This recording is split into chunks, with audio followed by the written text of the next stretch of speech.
1 Coríntios 3. É um texto longo, mas eu preciso fazer a leitura com os irmãos. A fé vem pelo ouvir. Vamos confiar na palavra e não no homem, nem no pregador. É na palavra, o poder está na palavra. Eu, porém, irmãos, não vos pude falar como a espirituais, e sim como a carnais, como a crianças em Cristo. Leite vos dei a beber. Não vos dei alimento sólido, porque ainda não podíeis suportá-lo. Nem ainda agora podeis, porque ainda sois carnais. Porquanto, havendo entre vós ciúmes e contendas, não é assim que sois carnais e andais segundo o homem? Quando, pois, alguém diz, eu sou de Paulo, outro, eu sou de Apolo, não é evidente que andais segundo os homens? Quem é Apolo? E quem é Paulo? Servos por meio de quem crestes, e isto conforme o Senhor concedeu a cada um. Eu plantei, Apolo regou, mas o crescimento veio de Deus. De modo que nem o que planta é alguma coisa, nem o que rega, mas Deus que dá o crescimento. Ora, o que planta e o que rega são um, e cada um receberá o seu galardão, segundo o seu próprio trabalho. Porque de Deus, somos cooperadores, lavoura de Deus, edifício de Deus, sois vós.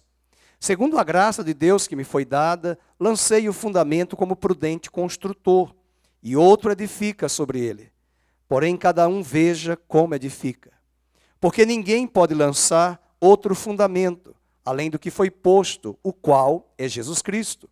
Contudo, se o que alguém edifica sobre o fundamento é ouro, prata, pedras preciosas, madeira, feno, palha, manifesta se tornará a obra de cada um, pois o dia a demonstrará, porque está sendo revelada pelo fogo, e qual seja a obra de cada um, o próprio fogo o provará.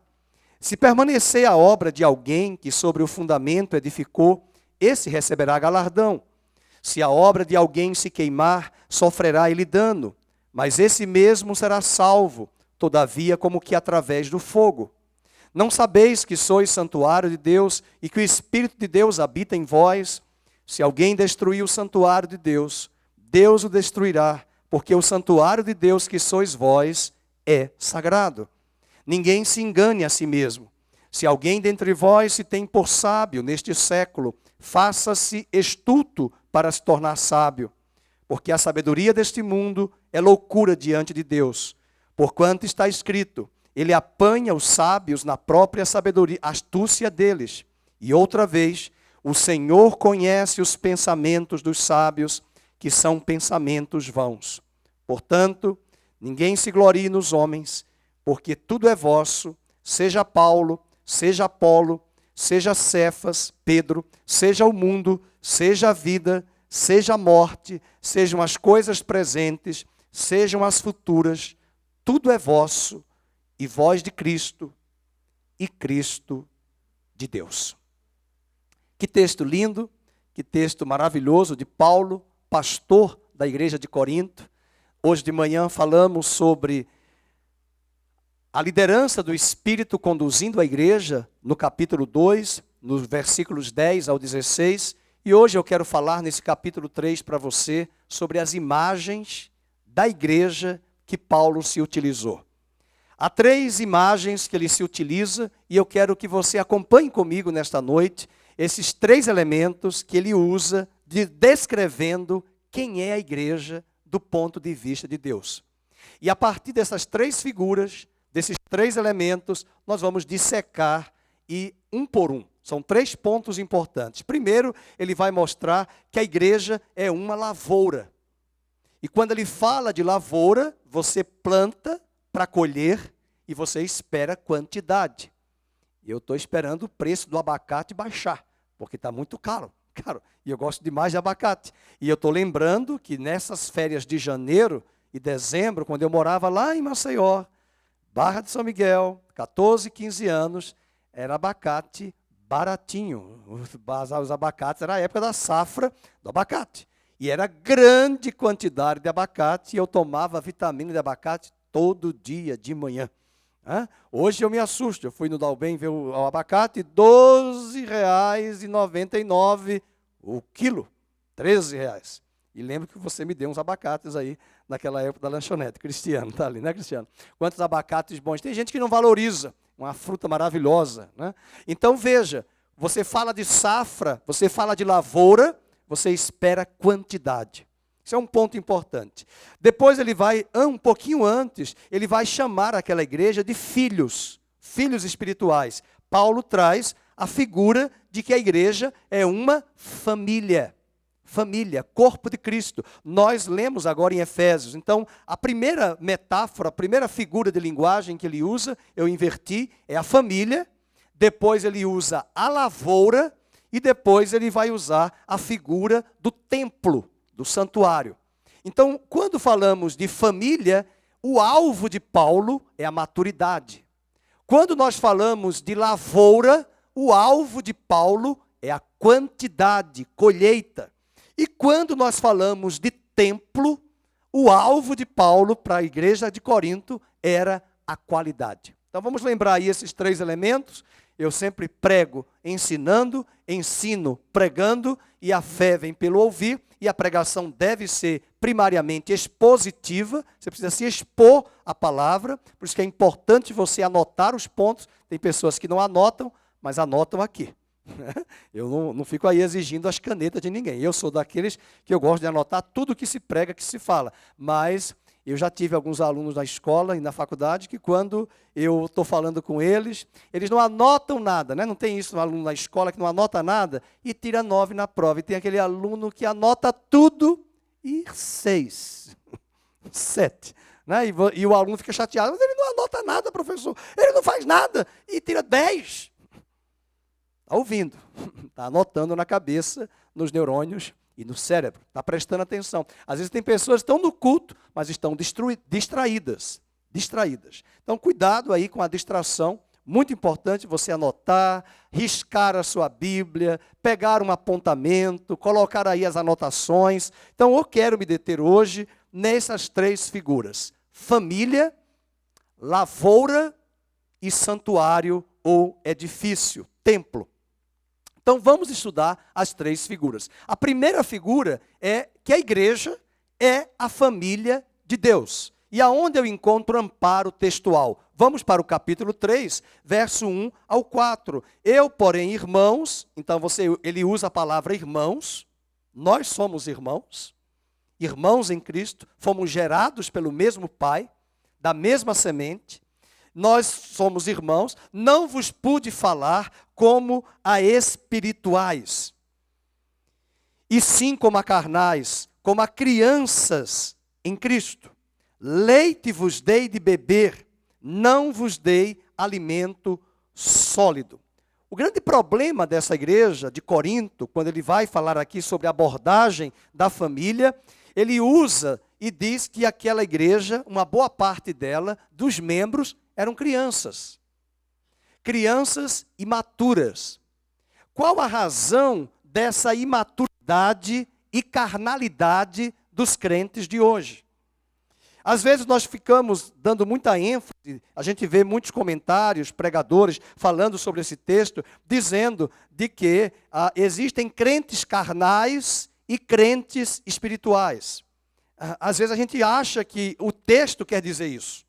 Mas, na verdade, o texto vai nos falar sobre o primeiro problema da imaturidade e da carnalidade. Então, antes de tocar sobre, de fato, o que Paulo quis dizer, a pergunta é: de onde vem, quais são os fatores que levaram a igreja de Corinto, que Paulo plantou, a ser uma igreja imatura, carnal? Primeiro, a imaturidade e a carnalidade nossa é consequência de eu e você, e eu me incluo, não termos o apetite espiritual. Tem muitas pessoas que estão na igreja, e aqui eu não estou falando da igreja aqui, eu estou falando no todo, no geral, nas igrejas locais. Muitas pessoas nas igrejas, elas não têm apetite espiritual. As pessoas não têm fome da palavra de Deus. Elas não têm fome de ler a palavra. Eu tenho clamado a Deus para que Deus traga um avivamento na igreja brasileira e gere nas pessoas uma fome da Bíblia. A conversão nossa vai nos levar a este livro. Este livro é um manual. É a palavra de Deus que é o nosso manual. Quantos de nós já tivemos prejuízos financeiros, materiais, com algum objeto que nós compramos, um celular, uma televisão, e nós não lemos o manual? E nos arrebentamos. E por que deixamos de ler esse manual tão importante que é a palavra de Deus? Agora, com esses problemas, essas guerras ideológicas que a gente está vivendo no mundo inteiro, nós temos uma resposta da Bíblia para a humanidade. A questão não é direita e esquerda, a questão é o coração do homem, é a natureza do homem. Só Deus pode mudar a natureza do homem. Quando Deus muda a natureza do homem, quando Deus gera um novo nascimento, Ele muda a mente, Ele muda o coração. E a Bíblia nos mostra claramente e não esconde os tentáculos dessa natureza, dos estragos que essa natureza faz. Das coisas terríveis que a natureza adâmica, não é diabo, não é demônio, é a natureza humana, a inveja, a contenda, a soberba. Esses males não são demônios, são tentáculos da natureza adâmica. Essa imaturidade que estava na igreja era resultado de falta de apetite na igreja. A igreja brasileira precisa se voltar para Deus, se arrepender e deixar os shows, os espetáculos que ocorrem nos cultos, o estrelismo. É muita cantoria, é muita música e pouca palavra. É muito ego, é muito show e pouca vida. O culto não é só aqui, ele continua durante a semana. As pessoas não amam a Bíblia, as pessoas não leem a Bíblia, as pessoas não examinam as Escrituras. A palavra de Deus é chamada de algumas metáforas, uma delas é a água. E Paulo diz que nós somos lavados pela água da palavra. Você está aqui hoje, já deve ter tomado um banho. Alguns até 3, pelo calor.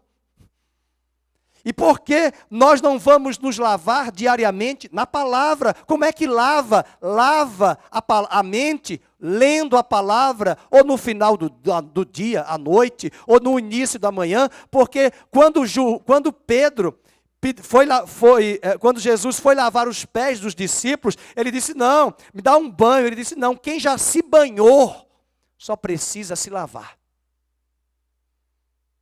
Jesus quis dizer que nós andamos, naquela época não tinha sapato como nós temos hoje, fechadinho, eram as sandálias romanas, que era atrelado ali nos pés o pó da poeira. E todos os dias eles tinham que chegar e lavar, e é uma figura de linguagem para nos mostrar que todo dia o pó da fofoca, o pó da malícia, o pó da mentira, o pó do engano, que nós ouvimos no trabalho, na escola, vai ser removido quando eu leio a palavra de Deus. Eu não posso ler a Bíblia apenas na escola dominical. Eu vou ser analfabeto. Esse é o grande problema da igreja brasileira. Esse é o grande elemento distintivo entre um culto protestante e uma missa. A excelência, o ápice do culto é a pregação expositiva da Bíblia. Essa não é hora de ninguém dormir e cochilar. A não ser que eu fale baixinho, é um soninho, fraquinho. Tem gente que dorme. Eu tive professores aqui na Unicamp que falavam que era para dormir. E eu dizia, você não vai dormir não, você vai ouvir a palestra. Você vai se levantar e anotar tudo que esse homem fala. É determinação, é disciplina, é diligência. A fé vem pelo ouvir. É a palavra de Deus que nos muda. Ela é chamada da palavra da semente incorruptível. E todo dia eu tenho que me ouvir, eu tenho que ouvir a palavra. Martinho Lutero dizia, todo dia eu tenho que ouvir a pregação do Evangelho. Todo dia eu tenho que ouvir a pregação do Evangelho para me lavar. Estou com raiva de ninguém, eu estou com raiva do diabo, que engana. Quando eu falo assim com autoridade, é com raiva do diabo, não é com raiva dos irmãos, não. Essa imaturidade, uma mesma verdade, meus queridos, pode ser dada para doutores e crianças. Paulo diz que teve de dar leite aos crentes de Corinto, mas esse mesmo leite pode ser dado para adultos e crianças. A questão aqui é de aprofundamento, de profundidade. Não existem doutrinas secretas para as pessoas que são iniciantes e até experimentados. Isso aí é uma coisa do gnosticismo. Uma mesma verdade, dizia Calvino, pode ser leite e carne. Olha que interessante, leite e carne. E ele dizia isso porque leite é para os bebês e carne é para os adultos. Eu sou adulto, se eu já tenho mais de 30 anos de caminhada com Cristo, qual é o problema de eu estudar João 3,16? Qual é o problema de eu estudar um texto bíblico que eu já conheço há anos? A questão não é conhecer, eu pratico. A questão é entender, esse texto que eu já conheço, já domino, já tenho uma compreensão ampla, eu estou vivendo na fé desse texto, na palavra desse texto. Então eu posso ser doutor, mas continuar me comportando como criança, imaturo, carnal. Então crianças e doutores e adultos podem ouvir a mesma coisa. E quantas pessoas, doutores aí, se convertem a Cristo e frequentam a escola bíblica? E estudam a Bíblia e começam do zero. Eu conheço pessoas gabaritadas aqui em Campinas, e algumas delas, por amizade, eu vou fazendo aliança, eu entrego uma Bíblia de presente. Sabe o que elas dizem? Fernando, eu não sei ler a Bíblia, como é que eu começo? Eu digo, vamos começar. Elas não entendem, mas elas estão sedentas, e eu preciso ter essa paciência. Eu não posso chegar ali falando de grandes doutrinas, mas em algum momento elas vão saber. O que acontecia na igreja de Corinto era que havia passado muito tempo, e os crentes ainda estavam nos rudimentos da fé, nas coisas rudimentares, na água com açúcar, no leitinho. Mas aquele leite já poderia ser uma carne, já poderia ter uma maturação. Os anos passaram, mas eles não demonstravam sinais de maturidade, de conhecimento e nem na prática da palavra de Deus. E é por isso que Paulo chama eles de crianças espirituais. Veja o capítulo 3, ele diz, eu falo a vocês como a carnais, e sim como a carnais, como a crianças em Cristo. Leite vos dei a beber, e não vos dei alimento sólido. Em outras palavras, eu poderia aprofundar mais. Lá no Nordeste a gente chamaria, eu poderia fazer um pirão, um cozido. Mas eu não posso, porque vocês não têm profundidade. Esse é o grande problema da igreja brasileira.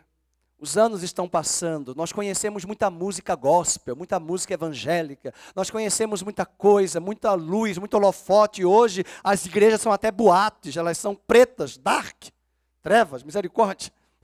A tentar fazer um show, uma coisa assim, megalomaníaca, uma coisa linda, maravilhosa, mas quando você espreme tudo, não sai conteúdo, não sai pregação expositiva.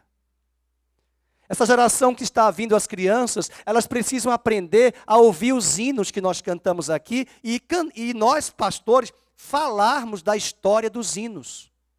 Quando você pega os hinos do hinário cristão, ou do cantor cristão, ou do cantor da igreja presbiteriana, metodista, nazareno, você precisa conhecer as histórias. Ontem eu estava cantando de madrugada, enquanto eu preparava os meus sermões aqui, eu estava ouvindo os hinos do cantor cristão em inglês, que são as letras antigas, que algumas delas foram traduzidas literalmente para o português. E lembrei da minha sogra, que cantava, a gente cantou até um hino, qual foi o hino que eu cantei ontem demais, que eu digo, era quase meia-noite, não parava de cantar. Firme em Cristo, né? Mas eu estava olhando a versão em inglês com a versão em português, quase igual, né? Quase igual, depois eu lembro aí qual é a música. É um hino maravilhoso, e às vezes meu sogro dizia que tinha algumas letras, a pessoa repete tanto o nome Jesus que cansa. Fica só Jesus, Jesus, Jesus, Jesus. E meu sogro dizia, não sai não do lugar, porque é uma letra que não tem conteúdo, não tem o que meditar.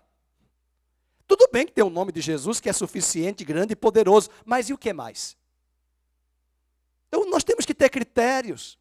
Nós temos que sair da imaturidade nossa para chegarmos à estatura de varão perfeito. É por isso que essa igreja está enfrentando brigas. É por isso que essa igreja tinha disputas. Olha os probleminhas aqui. E Paulo diz, quando pois alguém, verso 4, diz, eu sou de Paulo, eu sou de Apolo, eu sou do Fernando. Se o pastor Fernando não pregar, eu não vou. Eu não gosto da careca do pastor Felipe, eu não vou. Eu sou de Apolo. É evidente que andais segundo os homens. São carnais. Quem é Apolo? Quem é Paulo? São servos por meio de Cristo. Iguais a você e a mim. Outro problema da imaturidade é a consequência de relacionamentos mal orientados. O grande problema dessa igreja, de ser criança, carnal, é a imaturidade, que quando os crentes deixam de viver em união para fazerem partidos dentro das igrejas. Não estou falando de partido político. Eu estou falando de partidos dentro da igreja. Veja o capítulo 3, verso 3 e 4. Nós já lemos o 4. Ele diz, portanto, verso 3, havendo entre vós ciúmes e contendas, não é assim que sois carnais? E andais segundo o homem? Ele está falando o homem, o velho Adão, a velha natureza. Esse é um problema. E é interessante que Paulo vai usar a palavra aqui, népios, para crianças, para designar os crentes em Cristo como crianças. Um crente, ao invés de construir pontes de comunhão, ele vai cavar abismos nos relacionamentos. Ele vai construir profundidade de relacionamento. Esses relacionamentos que vão surgir na igreja vão ser mediados pelo Espírito Santo. Não é por interesses. A gente vê muitas pessoas nas igrejas que querem fazer amizade, parece adolescente que só quer andar. Eu só quero andar com fulana. Eu só quero andar com Beltrano. Eu tenho vontade de dizer, deixa ele crescer e ela começar a namorar, que eu quero saber se ela vai andar com você. Ela vai te esquecer. E tem pessoas adultas de 50 anos, 60 anos. Aí você vai andar com fulano, eu só vou andar com Beltrano. A gente tem que ter amizade com os irmãos, se dar bem com todos, cumprimentar, se relacionar. Existem pessoas que são difíceis, são mais fechadas, mais abertas, mas você cultiva, constrói relacionamentos. Deus não me preparou para ser pastor num seminário.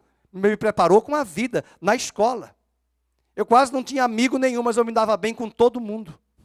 Eu tenho uma cena na minha imagem, acho que na quarta série, terceira série do antigo primeiro grau, que hoje é o Fundamental 1, eu me lembro que os colegas ficavam de mal, brigavam no futebol, e eu ia lá juntar os dois, assim, põe aqui as mãos, aí fazia os dedinhos, faz a paz. Para ser mediador, para ser pacificador. Tem pessoas que engendram na igreja contendas, brigas, desavenças, partidarismos, facções. Tem pessoas que para elas nada está bom, está tudo ruim, só com elas é bom, é melhor, só com elas, só com a casa delas. Isso é terrível e a pessoa não enxerga. O que fazer? Orar e tentar caminhar mais uma milha, mais outra milha, porque Deus está construindo em nós essa obra que nós vamos falar daqui a pouco, que é o edifício. Edifício esse que vai redundar para a eternidade. Muito importante lembrar desses problemas da igreja. Os partidos dentro da igreja são um sinal de maturidade. Hoje há muitos cismas e muitos achômetros dentro das igrejas porque os crentes são imaturos. O alvo de Deus para a igreja, meus irmãos, é a maturidade. O que Deus espera da igreja é a maturidade. E nós não temos de seguir a homens. Ninguém aqui está seguindo o pastor Fernando. Ninguém aqui está seguindo o pastor Felipe. Nós estamos seguindo a Cristo. E respeitando que estes homens, como tantos outros, foram homens chamados por Deus, separados, mas nós não teríamos sentido de ser pastores se não existissem as ovelhas.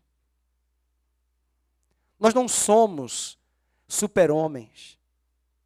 Nós somos limitados. Nós somos vasos de barro. A glória não é para nós, a glória é para o Senhor. Nós precisamos reconhecer nos irmãos, e os irmãos reconhecerem nos pastores, a autoridade, o ministério, a unção que está sobre o irmão, respeitar a unção, aproveitar as oportunidades, porque as pessoas podem partir para a eternidade rapidamente e você perdeu a oportunidade de crescer. Nós temos que aproveitar esse momento que estamos aqui, ainda que estamos gozando de liberdade civil no Brasil, liberdade de pensamento e liberdade religiosa, ainda. Que não chegue o tempo de cercearem as nossas liberdades, inclusive a religiosa. Para que você fique privado de vir à igreja e ouvir a palavra. E como em outros países, que eles podem podar, eles podam, na verdade, a internet. E evita você até de assistir cultos pelo YouTube. É o que alguns países fazem, como a Coreia do Norte. Ou vocês se esqueceram que o Brasil jogou com a Coreia do Norte em uma das Copas, e o jogo só foi assistido lá 4 dias depois. Para tirar todas as imagens de propagandas que fica no estádio. Porque ele assistiu. O presidente lá, o dono, a bala que matou John Kennedy. E ele entende que ele tem um controle para não deixar as pessoas terem o acesso à informação das propagandas da internet. Esse é o autoritarismo que existe em muitas pessoas imaturas que ocupam cargos de autoridade. Existem pastores imaturos. Existem pastores que usam o púlpito para alimentar o seu ego. Existem pastores que usam o púlpito para falar de futebol e não de expor a Bíblia. De abrir a Bíblia, correr no texto, acompanhar o texto, observar o texto, domingo após domingo. Você estava aqui domingo à noite? O que é que nós pregamos? 1 Coríntios 2. Hoje de manhã, continuamos o capítulo 2. Hoje à noite, capítulo 3. Você vai estudando a palavra e você vai formando valores, você vai tendo critérios, você vai entendendo a carta. Isso é uma construção. Daqui a alguns anos, você não vai aceitar ouvir qualquer coisa. Daqui a algum tempo, você não vai aceitar ouvir qualquer bobagem e anedota de púlpito. Porque você tem critérios. Porque você tem valores. Porque você sabe para onde vai. E você entende que o ápice do culto é a proclamação da palavra. Que não tem lógica um culto de 2 horas, ficar 1h30 cantando e 10 minutos para a pregação. Não tem lógica. Isso é uma estupidez. Quando vier avivamento, ninguém nem vai conseguir cantar, vai todo mundo para o chão. Porque ninguém vai ficar de pé. Tamanha é a glória do Senhor. Eu já vi avivamentos que eu tinha que passar lá na Adonep, no Rio, pulando os corpos. Não eram de cadáveres, não. Era de irmãos que foram para o chão. Que não conseguiam ficar de pé. Que nem almoçaram, nem lancharam e ficaram das 8 às 4 da tarde chorando no chão. E quem jogou no chão? Poder de Deus. Para quebrantar. Quando vier o avivamento, ninguém vai conseguir ficar de pé, não. Então não vai ter muito instrumento, nem isso para cantar e para tocar. Vai ser a presença de Deus em nós. E a palavra de Deus está vindo hoje para preparar eu e você, para que quando a presença dele chegar, não sejamos fulminados. Está pensando que o dia do Senhor está vindo e o dia do Senhor é para o ímpio? O dia do Senhor começa primeiro para os dele. E Malaquias diz, por que vocês estão querendo o dia do Senhor? Ai daquele que clama, porque quando ele vier, ele virá como fogo refinador. O fogo que liquefaz o ouro e a prata e derrete o ouro e tira toda a sujeira impregnada no ouro e na prata. Nós não precisamos passar por tudo isso. Essa igreja podia crescer, foi Paulo que plantou. Essa igreja tinha todos os dons. Capítulo 1, ele disse no versículo 10, de maneira que nenhum dom vos falta. Vocês têm os dons, você tem os ministérios, os serviços, mas vocês são imaturos.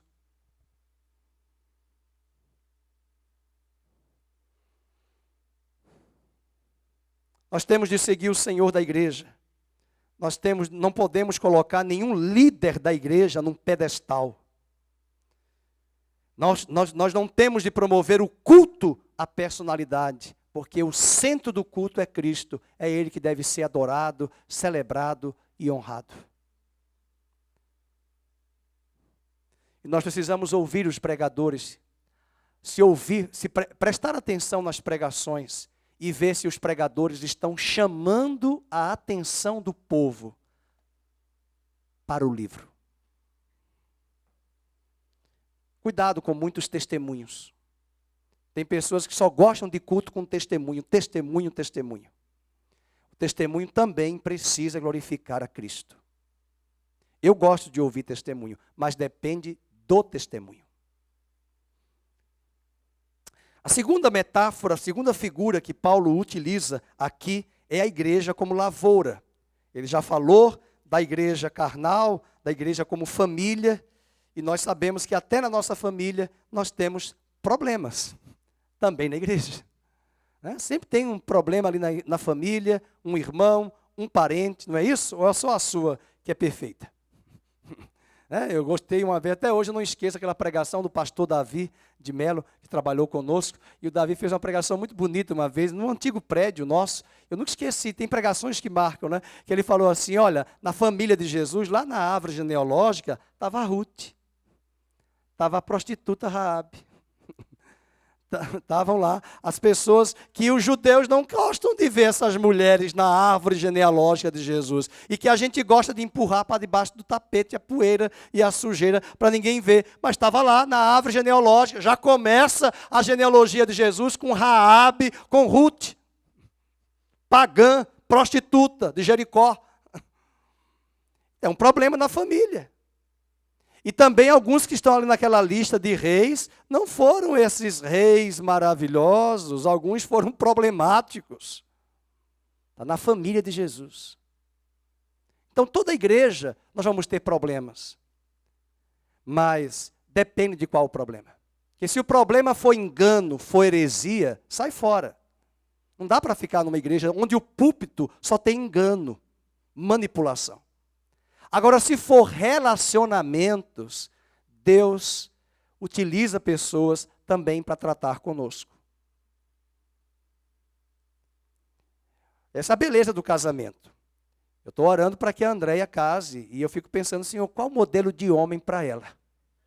Porque se for um homem assim, uns quentes e um fervendo, vai ser um curto-circuito.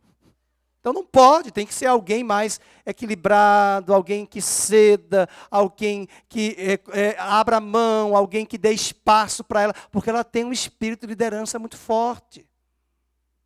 Cada um de nós, Deus respeita.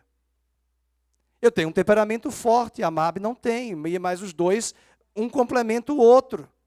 Ela já aprendeu um pouco de mim a ser mais acelerado, eu aprendi com ela, preciso aprender mais ainda, a ser mais devagar. Porque nós temos. Você está dando risada, eu também vou dar risada de você. Vem para cá. Eu quero saber os seus também. Eu não quero saber de ninguém, eu quero saber dos meus. Mas a gente precisa entender, e eu fico pensando, meu Deus, como é o casamento da Andréia? Eu quero partir para a eternidade, e antes disso, para ver o casamento dela. Quem? Mas tem, deve ter. Deve ter, uma pergunta. Agora, às vezes ela pode estar equivocada, não pode ser aquela pessoa, não tem mais idade, com 40 anos, pensar um príncipe. Não, mas tem que ser uma pessoa que ela tem que entender, eu preciso de uma pessoa que me complemente, que me corrija, que me dê os freios. Porque Deus não vai mudar a Andréia, ela tem essa dinâmica. O que Deus vai trabalhar são as arestas. É aquilo que colide de uma pedra com a outra, que vai arranhar a outra pedra. Tudo bem? Ela está ouvindo lá, depois vocês contam para ela que eu falei, tá bom? A igreja é um campo, e o seu alvo agora é a quantidade. Lá na família, qual era o alvo? Maturidade. Mas agora ele vai dizer que a igreja é lavoura. Abra comigo aí, 1 Coríntios capítulo 3, verso de número 9. Porque de Deus somos cooperadores, lavoura de Deus, e é difícil. Então Paulo afirma que nós somos lavoura. E eu preguei na quarta-feira passada, qual é a primeira parábola que Jesus prega? A parábola do semeador, que na verdade foi o tradutor que colocou. Mas a parábola não era bem a parábola do semeador. A parábola, o problema não é o semeador, o problema é o terreno. Quem colocou a parábola do semeador foi o tradutor, mas no texto original não tem parábola do semeador. Jesus disse que o semeador saiu a semear e ele encontrou 4 tipos de terrenos. O problema é o terreno.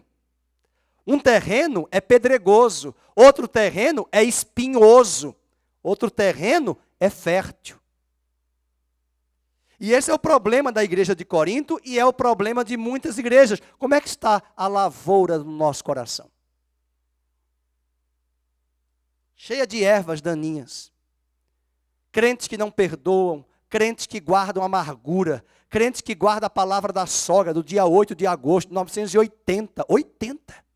Está guardando ainda. Porque ela me falou isso, eu nunca esqueci. E leva para o velório. E ainda diz no dia do velório. Eu perdoo minha sogra. Eu perdoo meu cunhado. Depois que ele morreu. E crentes que guardam amargura. Pessoas que ficam armadas, indiferentes. Meus irmãos, isso dá até problema nas empresas. As empresas não querem pessoas assim, não, pelo amor de Deus. Não adianta ser nerd, tem alunos que é 10, 10, 10 nas provas, na escola do ensino médio, mas é 0, 0, 0 de relacionamentos em grupo nas empresas. Porque não sabem se sociabilizar. Deus não nos chamou para sermos uma ilha. Era só na década de 80 com a música Sonífera Ilha. A ilha, não, ninguém é uma ilha, nós precisamos uns dos outros. Ele esvazia a controvérsia nesse capítulo sobre o culto à personalidade. E em segundo lugar, Paulo ensina sobre a diversidade de ministérios. Veja no capítulo 3, verso 6, o que ele diz. Eu plantei. Ele está dizendo que algumas pessoas vão plantar, outros vão regar, mas o crescimento vem de Deus. De modo que nem o que planta é alguma coisa, nem o que rega, mas é Deus que dá o crescimento. Quem foi que foi lá batizar Paulo? Ananias. Alguém sabe dizer se Ananias era pastor? A Bíblia não diz, era um certo discípulo. Ele que foi lá discipular Paulo, ele que foi lá batizar Paulo, e depois chega Barnabé para acompanhar Paulo. Quando você lê a carta aos Romanos, é uma das cartas que eu acho fantásticas. Dá uma lida no capítulo 16. Ele mandou mensagem, sabe para quantas pessoas? 33 pessoas, a maioria de mulheres. Aquelas pessoas que Paulo diz, fulana tem sido uma mãe para comigo, a outra tem sido minha protetora, tem me guardado. Ele começa a elencar a lista de pessoas de relacionamentos pessoais dele. Sabe aonde esses relacionamentos estavam? Não era no tênis clube, nem no Lions, era na igreja. Relacionamentos que Deus nos dá, pessoas que Deus nos dá, que nós cultivamos. Paulo também ensina que não há espaço para as vaidades pessoais no ministério da igreja. A ênfase é sobre Deus e não o homem.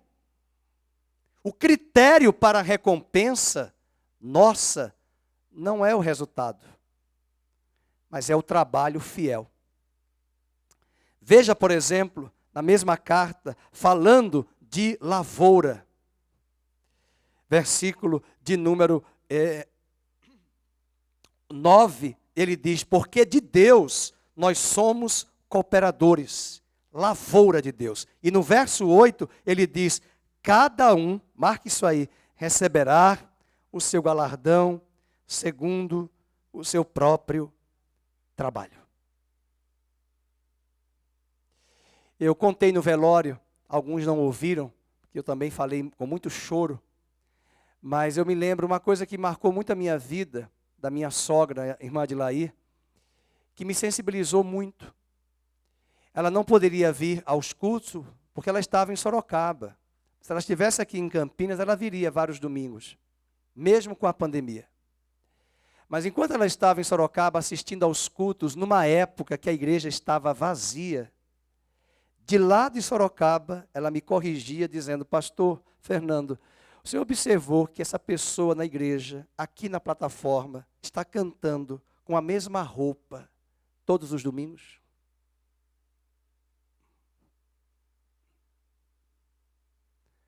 Compre uma calça, compre camisa e entregue a essa pessoa. A sensibilidade de enxergar pela TV, pela internet, a necessidade do outro. De lá em Olinda, em Recife, ver na igreja o sapato furado do irmão quando ele se ajoelhava e ela mesma, sem pedir, já mandava o sapato e entregava o sapato. Isso é ministério. Às vezes nós só damos honra ao ministério da pregação, do que prega bem, do que canta, mas nós esquecemos que essas pessoas são imprescindíveis para a igreja de Cristo. No livro de Atos dos Apóstolos, eu falei isso no velório, uma mulher que me encanta é Dorcas, costureira. Ela morreu, mandaram chamar Pedro para orar por ela, para ressuscitar. Deus, por misericórdia, ressuscitou Dorcas. E aquela mulher, o que ela fazia? Ela costurava as roupas para as viúvas. Lembre-se que viúvas naquela época, até o século XVIII, não tinham pensão, nem INSS. Aquela mulher era um esteio e suporte para as viúvas da igreja de Atos dos Apóstolos. Ela não era pregadora, mas Lucas, o evangelista que escreveu Atos, está mostrando esse protagonismo de pessoas que não vinham à plataforma, mas trabalhavam nos bastidores, mostrando a beleza do corpo de Cristo. As mulheres choraram, estavam chorando junto ao cadáver, porque Dorcas havia morrido. Às vezes nós não estamos compreendendo, queridos, a nossa função, a nossa missão no corpo de Cristo, a necessidade do nosso irmão. Paulo chega a dizer em outra carta que nós devemos considerar o nosso irmão superior a nós. Reconhecer o chamado de Deus na vida dele, a função que ele tem. Eu não sou melhor do que ninguém que está aqui só porque eu sou o pregador.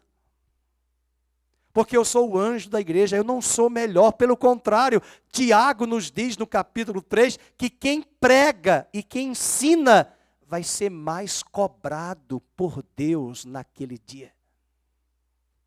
Porque se eu prego heresia, se eu prego relativismo bíblico teológico, o corpo vai se estragar. E eu serei cobrado, penalizado por Deus. Meu galardão será fraco, pobre. É nesse capítulo que ele diz, é por isso que alguns serão madeira, feno e palha. Passou na eternidade com a nota 5,9, arredondada para 6. E tem outros que vão passar com 10. Porque a questão não é se pregou bem, qual é a motivação? Lembram que José, Barnabé, que eu gosto tanto daquela música, era seu nome Barnabé, natural de Chipre, também chamado de José, das consolações, homem bom e piedoso, cheio de temor e fé, homem de Deus. Mas só que teve tentativa de clonagem, alguém quis copiar a atitude de Barnabé. Quem são eles? Ananias e Safira. A Bíblia diz que eles viram que a igreja primitiva honrou Barnabé e eles queriam a honra para eles. O que aconteceu? Foram mortos no altar, no culto. Porque eles tentaram dar uma oferta para a igreja, mas que não era do coração. Era com a intenção de receber um status quo que eles viram do que foi conferido, dado a Barnabé. Acontece que esse era o ministério de Barnabé. Não adianta querer o ministério do irmão se eu não tenho esse caráter. Eu costumo dizer que Deus, a função, até numa empresa, não é você que foi feito para aquele cargo. O cargo chama aquela pessoa. As pessoas estão equivocadas, elas estão atrás daquele cargo, mas na verdade é o cargo que chama aquela pessoa. E o líder tem que ter esse discernimento de que aquela pessoa, inclusive numa empresa, tem o expertise, o que eles chamam de skills, as competências. E as competências não são apenas técnicas. E quanto mais na igreja, a competência não é só técnica, pelo contrário, principalmente é o caráter de Cristo. Portanto, a ênfase, e o versículo 8 diz: cada um receberá o seu galardão. O critério para a nossa recompensa não é o resultado, mas é o trabalho fiel. Mateus 25, Jesus disse: foste fiel no pouco, entra no gozo do teu Senhor, no muito eu te colocarei, porque foste fiel. Não é nada, não é nada. O James não estava aqui hoje, eu senti falta da guitarra. Não é nada, não é nada. Nós tivemos um domingo sem nenhum instrumento, os irmãos viram. Foi quase a capela, só com a Fernanda no teclado, porque muita gente adoeceu. Faz diferença. Espero que alguém não tenha dito assim: ai, foi tão bom porque eu não gosto de barulho. Mas no céu vai ter barulho. Prepare-se. Muito som. Não barulho estridente que incomoda os ouvidos. Mas vai ter louvor. Geralmente quem reclama assim, não reclama quando vai para casamento, que a gente nem consegue conversar. Tem casamento que eu vou, eu não sou o dono da festa, eu digo: por favor, baixa o som, porque a gente não consegue falar. Sai rouco. Tanto gritar porque não consegue falar, porque as músicas bem elevadas, o som, a gente não consegue conversar na festa. Mas às vezes nós não damos a honra, não reconhecemos o ministério. Vamos para a terceira figura e última. A igreja é o santuário da habitação de Deus. O versículo 9, a parte B, ele fala isso: vós sois edifício. Hoje de manhã na escola bíblica nós estudamos o templo de Salomão, coisa tremenda. Como foi feito o templo? Como foi construído o templo? E o templo de Salomão, sabe quem foi que ajudou? Irão, rei de Tiro, uma nação pagã. O Líbano enviou pedras, cedros e trabalhadores, mão de obra de outras nações. Era Deus já mostrando que o templo de Cristo teria judeus e gentios de todas as nações da terra. Isso é lindo. O edifício de Deus, a igreja que está aqui hoje representada, dos irmãos que estão em casa. Agora Paulo vai sair da figura agrícola, da metáfora agrícola, e ele vai para a metáfora arquitetônica. Paulo vai usar a metáfora do edifício. E você pode ler depois em casa Efésios 2, 19 a 22. Efésios 2, 19 a 22, Paulo nos diz que nós somos o templo, nós somos as pedras vivas. Olha aqui em Efésios: já não sois estrangeiros, já não sois peregrinos, mas sois concidadãos dos santos e sois da família de Deus. É a mesma metáfora. E agora ele já vai para o edifício. Edificados sobre o fundamento dos apóstolos e profetas, sendo ele mesmo, Cristo Jesus, não é o pastor Fernando, Cristo Jesus, pedra angular. 21, continue, 21. No qual todo edifício bem ajustado cresce para o santuário dedicado ao Senhor. E o 22. No qual também vós juntamente estáis sendo edificados para a habitação de Deus no Espírito. Ou seja, ele reconhece aquilo que eu preguei de manhã: o Espírito está edificando uma obra aqui dentro de mim e dentro de você. E esse desafio dessa metáfora arquitetônica, desse edifício, aqui reside a importância da qualidade. O templo de Salomão era um templo belíssimo. Eu nunca estive no templo de Salomão de São Paulo, da Universal, tenho vontade de conhecer para contemplar a arquitetura. Mas O templo de Salomão de Jerusalém foi uma coisa extraordinária. Dizem que a parede do Muro das Lamentações que nós temos lá em Jerusalém hoje foi o que sobrou do templo de Salomão. Mas Babilônia destruiu o templo em 586 a.C. E depois Esdras, no capítulo 3, lá por volta do ano 500 e pouco, começou a reconstrução do templo. E Herodes, o Grande, vai ampliar o templo e cobrir de ouro. Templo belíssimo. Foi por isso que até os discípulos disseram: Senhor, e esse templo? Jesus disse: não vai ficar pedra sobre pedra. Porque eu vou destruir esse templo e eu vou levantar um outro templo depois de 3 dias. Eles ficaram loucos. E ainda replicaram: mas Herodes levou 46 anos para fazer a reforma desse templo. Mas João diz: ele estava se referindo ao santuário do seu corpo, e eu vou parafrasear, e o santuário do seu corpo é a igreja de Cristo na terra, e todos que estão aqui são pedras vivas de Deus. Aleluia. Mas o grande problema quando nós falamos de qualidade, quando nós falamos de edifício, e tem pastores que gostam de mega construções, tudo é grande. Nós temos as igrejas pentecostais, neopentecostais, que gostam tudo, até no nome é grande: universal, internacional, mundial. Nunca é local, nunca é regional, é international. Nada contra. Tudo é muito grande, tudo tem que ser muito grande, tudo muito belo. E eu não tenho crítica, sabe por quê? Porque é gostoso de visitar as catedrais da Idade Média. É gostoso de visitar, eu sei que tem algumas catedrais na Europa que é um verdadeiro cemitério. A Catedral de Notre Dame, as pessoas dizem: vamos ver o belo. Só tem que olhar para cima, porque se olhar para baixo, foram os papas que mais mataram protestantes que foram sepultados ali. É um horror.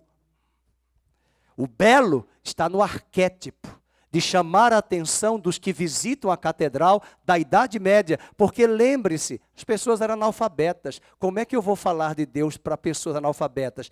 Pela arte. Então, as catedrais, quem foi católico romano como eu fui, vai lembrar que você vai ter toda a estrutura na paróquia, nas principais paróquias das cidades, a via sacra de todo o julgamento de Jesus até a ressurreição. Tudo em pintura, tudo em imagem, para as pessoas aprenderem e olharem para o belo e ouvirem cânticos gregorianos para chamar a atenção pela música, pela estética, pela arte do belo. Mas ninguém mais é analfabeto. Chegou a reforma trouxe o povo da letra, o povo da palavra, e a fé vem pelo ouvir a palavra de Deus. Então não tem nada contra. Podem olhar o belo, é arte, mas é cemitério, é mausoléu. E ali naquela catedral está assim de homens que mataram só na noite de São Bartolomeu mais de 70 mil protestantes em agosto de um ano sombrio, onde perseguiram os protestantes na França. E as pessoas às vezes visitam, ficam só olhando a arte, a cultura e não sabem da história. Mas ainda assim, a catedral, o templo, era só um convite para dizer: contemple o belo. O pastor Josimar tem uma história que ele vivenciou na Nazareno Central há mais de 25 anos atrás, quando uma irmã chegou na igreja, era uma católica, e falou assim: pastor, terminou o culto, cadê os santos? Já tinham ido embora. Então ela disse assim: olha, a irmã vem à noite que a irmã vai ver todos os santos. Aí ela veio, ela esperava ver todos os santos, as imagens. No meio do culto: pastor, cadê os santos? Estão todos aqui, ó. Os santos estão todos aqui. Ela queria ver os santos, mas ela não sabia que os santos somos nós. É só ler as cartas. Paulo disse: aos santos que estão em Éfeso, aos santos que vivem em Corinto. Estes são os santos. Agora vamos buscar aqui os extremos que existem na igreja. Primeiro é a numerolatria. São igrejas bêbadas pelo sucesso, igrejas bêbadas pelos resultados. Elas querem resultados a qualquer preço, oferecem um evangelho sem exigência, e a riqueza do evangelho é sonegada e substituída pelo mercado da fé. E sabe o que é o problema de certas dessas igrejas? É que elas gostam de espetáculo. Sabe por que as crianças, adolescentes e jovens, eles gostam de igrejas lotadas? Porque eles gostam do show. Sabe por que hoje a forte ênfase é pintar de preto, colocar jogos de luzes, né? Eu entrei numa igreja em Brasília, maravilhosa. A pregação do pastor é uma pregação maravilhosa, fundamentada na Bíblia. Mas o culto começa com a fumaça. Eu falei para minha esposa, o que é que vai acontecer aqui, meu Deus? A gente vai se esconder na fumaça. Aí solta a fumaça. Aí vem vermelho, azul, amarelo, verde. As pessoas começam, aí cria um frenesi assim, um arrepio e tal, porque tem que sentir isso. Se não sentir isso, não foi culto. Não. Eu tenho que dizer aos jovens que eles vão chegar aos 60 anos, que eles vão chegar aos 50 anos, que não tem arrepio, que espremendo tudo eu quero saber o que aprendemos hoje nesse culto. O que ficou das sagradas escrituras em mim, hoje. E tem pregações nas minhas Bíblias que eu consigo hoje reproduzir o que alguns pastores pregaram há 30 anos atrás, que eu ouvi, e que quando eu leio aquele texto eu lembro até hoje da pregação. Do ensinamento, da base. Não é do arrepio. Não é das luzes. E quando essa igreja começou o culto, eu falei assim, meu Deus, muda esse culto, Senhor. Eu não vim aqui, eu até falei para minha esposa, eu não queria ir nessa igreja, porque é muito show. A minha esposa, vamos, eu queria ir numa igreja mais tradicional, para ouvir a palavra, mas eu queria também ouvir os louvores, eu gosto dessa igreja, vamos lá ouvir. Quando nós chegamos, começou a fumaça, eu falei, Senhor, muda. Não é que a cantora falou assim, a dirigente falou, irmãos, eu não sei o que está acontecendo, mas vamos mudar a música. Aí começou o culto, ao único que é digno. Eu digo, Senhor, é resposta da oração. Mas mudou tudo. Mudou tudo, porque a fumaça veio na minha boca. Eu falei, não é possível isso. E o jogo de luz, isso, rodando, eu não sei nem o nome disso, rodava ali vermelho. Eu me senti na abertura do Oscar. As pessoas acham ótimo. A igreja lotada, acho que ali me disseram que cabe 15 mil pessoas. Que bom, porque também Jesus tinha auditórios imensos e extensos. Mas quando ele começou a apertar o discurso, a multidão o abandonou. E eu não sou nada contra isso, tanto é que eu fui para o culto e não fiquei julgando a igreja, que é um erro muito grande nosso, ir para o culto e ficar julgando o que está acontecendo. Se você vem para o culto, o louvor não está bom, a bateria está muito alta, eu não gostei do baterista, eu não gostei da voz da Gisele e da pastora Amábio que desafinaram. Irmão, fique em casa. Vem aprender para o culto para adorar a Deus, para louvar a Deus, independente de. Porque tem pessoas do mundo que fazem melhor do que nós. De zelo. Não é para ficar julgando, criticando. Viu algum problema? Ore. Se coloque na brecha, interceda, Senhor, levanta, abençoe, dá sabedoria. É isso. Mas não use isso como desculpa.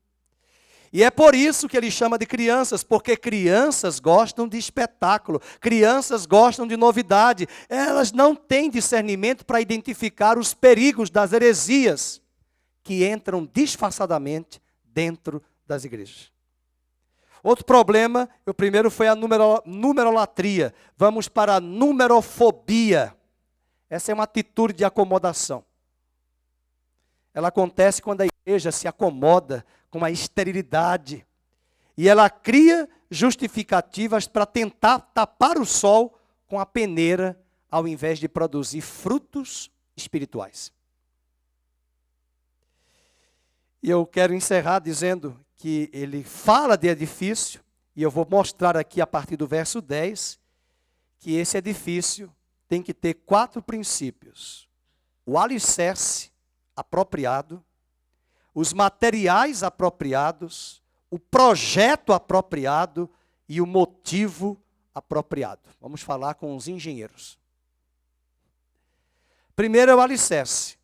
E Paulo vai dizer no versículo 10 que o alicerce na vida do Eduardo é o fundamento, é Cristo, a pedra angular. Estou olhando aí para o Eduardo porque ele é engenheiro. Veja o versículo 10. Lancei o fundamento como prudente construtor, e outro edifica sobre ele. Porém, cada um veja como edifica. Porque Paulo disse, eu já lancei o fundamento é o Evangelho.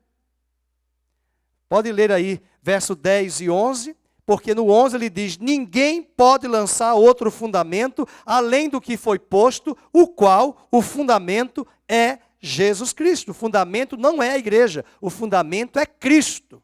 A igreja é o edifício construído em cima desse fundamento. Isaías 28:16, ele vai nos falar sobre esse fundamento. Pode colocar aí, Atos 4:11, ele vai dizer que Cristo é a pedra angular. Portanto, assim diz o Senhor Deus, eis que eu assentei em Sião uma pedra, pedra já provada, pedra preciosa, angular, solidamente assentada, e aquele que crê nessa pedra não foge. Aleluia. Eu falei do fundamento, mas vamos ver o material certo para construir o fundamento, para construir o edifício. Está aqui o Cristiano, que é empreiteiro, que trabalha com construção, ele vai demonstrar aqui as pedras que vão ser usadas no edifício. E ele diz agora no verso 12, contudo, se o que alguém edifica sobre o fundamento, marque aí, é ouro, é prata, é pedras preciosas, madeira, feno e palha. Então ele usa 3 elementos importantes, que são ouro, prata e pedra. Sabe o que Paulo está dizendo? Que esses materiais, eles são permanentes, belos, valiosos e difícil de ser obtido. Madeira, feno e palha. Que material é esse? É um material barato, temporário. Lembrei da história dos 3 porquinhos. Temporário, barato, fácil de obter. E esse material está falando para nós das doutrinas e das verdades bíblicas que a igreja está fundamentada.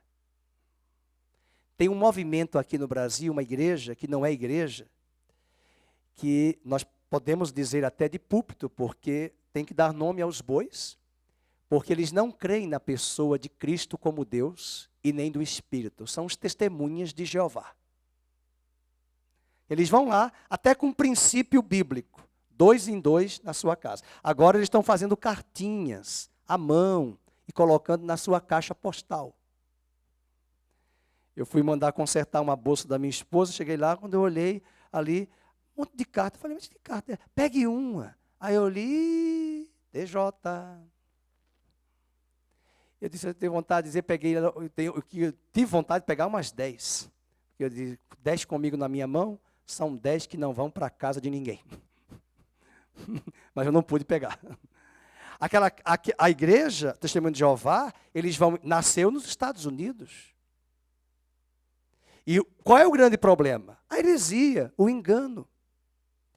E o que acontece ali? Muitas pessoas aceitam, recebem em casa, quando João diz lá na sua cartinha, aquele que traz esta doutrina, olha o que João disse, não recebais em casa e nem o saudeis. Quem, João?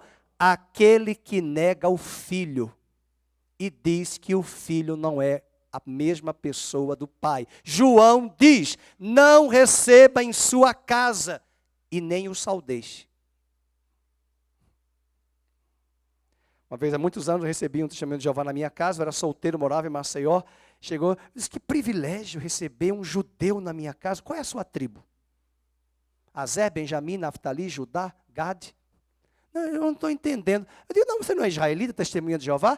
Está lá em Isaías 41, 43. Vós sois as minhas testemunhas, diz o Senhor Jeová.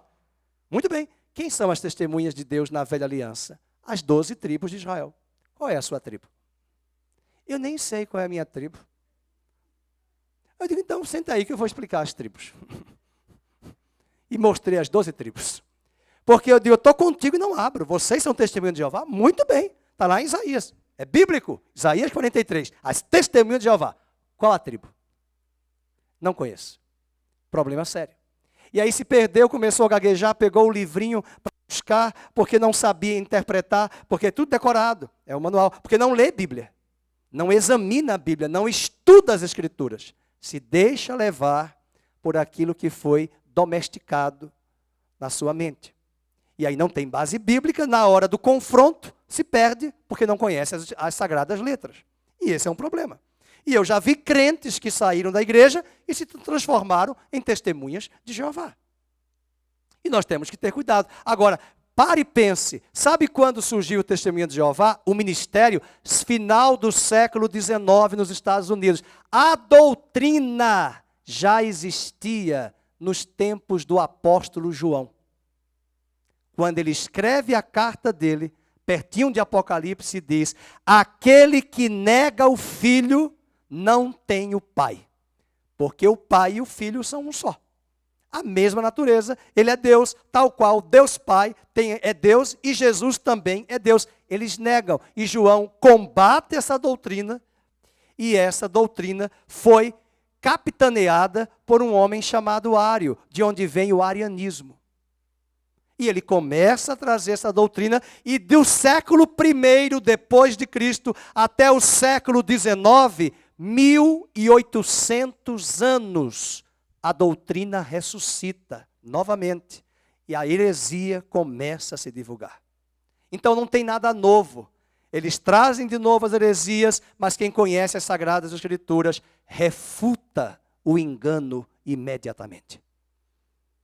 Então nós falamos do fundamento, nós falamos do material, e esse material está falando dessas doutrinas e dessa verdade. E o problema da igreja de Corinto qual era? Vamos lembrar? Filosofia pagã, doutrina secularizada, centralizada no homem, porque esse era o culto ao homem dentro da Grécia, na região da Acaia, na cidade de Corinto. Depois o engenheiro vai se preocupar em construir com um plano correto. Capítulo 3, verso 18 ao 20, ele diz: ninguém se engane a si mesmo. Se alguém dentre vós se tem por sábio neste século, faça-se astuto para se tornar sábio, porque a sabedoria deste mundo, leiam, é loucura diante de Deus, porquanto está escrito, ele apanha os sábios na própria astúcia deles. Sabe o que é que Paulo está querendo dizer? Aquilo que o mundo valoriza, o reino de Deus rejeita. O reino de Deus está em oposição invertida e de ponta cabeça. E a pergunta que eu quero fazer hoje à noite para você é pensar comigo, como é que aquela igreja primitiva, aqueles cristãos, não tinham propriedades, não tinham influência nos governos, não tinham tesouro, a maioria dos seus obreiros não era composta de intelectuais, a maioria dos membros não era de celebridades, contudo, eles colocaram aquele mundo de cabeça para baixo. Hoje nós temos uma parte de tudo isso dentro das igrejas. E a vida não muda, e as pessoas não mudam, porque o falso evangelho tem sido abraçado em detrimento do verdadeiro evangelho. E o último ponto da engenharia que nós falamos, nós devemos construir com a motivação correta. E a principal motivação nossa deve ser a glória de Deus. No capítulo 3, verso 21, ele diz: portanto, ninguém se glorie nos homens. Vamos? Porque tudo é vosso. E verso 23, e vós de Cristo, e Cristo de Deus. O edifício que Deus está construindo precisa ter essas pedras preciosas: ouro, prata e pedras. Isso mostra que todas essas coisas que nós fazemos na igreja, na terra, repercutem na eternidade. São as motivações. E o engenheiro vai se preocupar com o fundamento, o material certo, construir o plano correto desse edifício e, principalmente, a motivação correta. Para os homens, é para dar status daquele prédio belíssimo. Para Deus, para a glória dele e para a edificação do seu reino. Vamos finalizar lembrando das 3 metáforas. A igreja é uma família, precisa de maturidade. A igreja é uma lavoura, ela precisa de quantidade, colheita, com qualidade, lógico. Mas a igreja também é um edifício.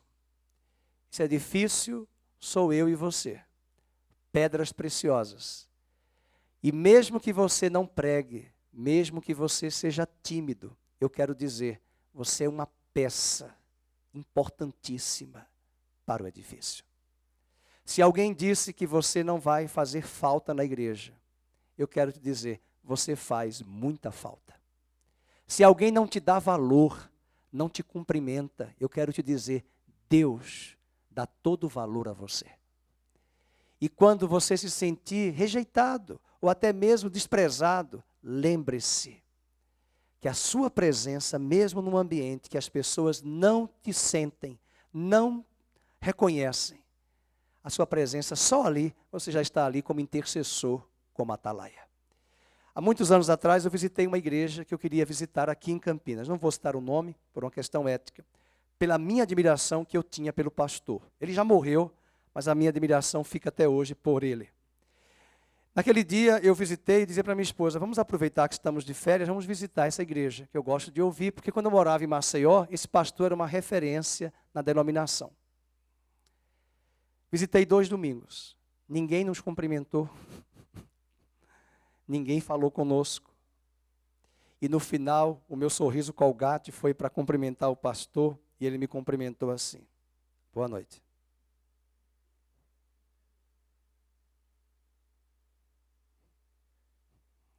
Ali eu aprendi algo muito importante. Ele não precisa ser igual a mim. E eu decidi continuar amando aquele pastor que eu já admirava, pelos seus livros, e pela sua oratória, e pela sua posição. Cada um é cada um. E nós saímos e percebemos, só a Mabe que foi reconhecida mais, quando ela começou a cantar numa igreja que não tem muito barulho no som, as pessoas começaram a ouvir a voz, algumas disseram assim, nossa, até falaram de um passarinho falando da voz dela. Foi a única coisa. Mas nós éramos visitantes. Ninguém sentiu a nossa presença que estávamos ali. Mas enquanto eu estava naqueles 3 domingos, eu orei por aquela igreja. Abençoei o ministério. Abençoei o pastor. E orei, Senhor, levanta jovens nesta igreja, que só tem muito idosos. Levanta jovens para que o trabalho continue. Às vezes, só estamos na igreja ali. Às vezes no culto visitando, como eu visitei. E Deus me disse, interceda, ore. Qual é a sua função no corpo? Eu quero dizer hoje, você é família de Deus, lavoura de Deus, edifício de Deus. Vamos ficar de pé, vamos terminar esse culto cantando um só Deus, um só Senhor. Que Deus nos ajude, nos fortaleça. Curva a sua cabeça enquanto o ministério chega, eu já vou dar a bênção para adiantar em função da hora. Pai querido, obrigado por esta palavra, obrigado por esta igreja de Corinto, cheia de problemas, cheia de imaturidade, cheia de certas incoerências, mas ao mesmo tempo a tua graça estava ali conduzindo eles. E nós oramos hoje para que essas palavras que Paulo escreveu para corrigir a igreja, o Senhor venha corrigir a cada um de nós. Venha tirar de nós esses cenários de imaturidade, esses cenários de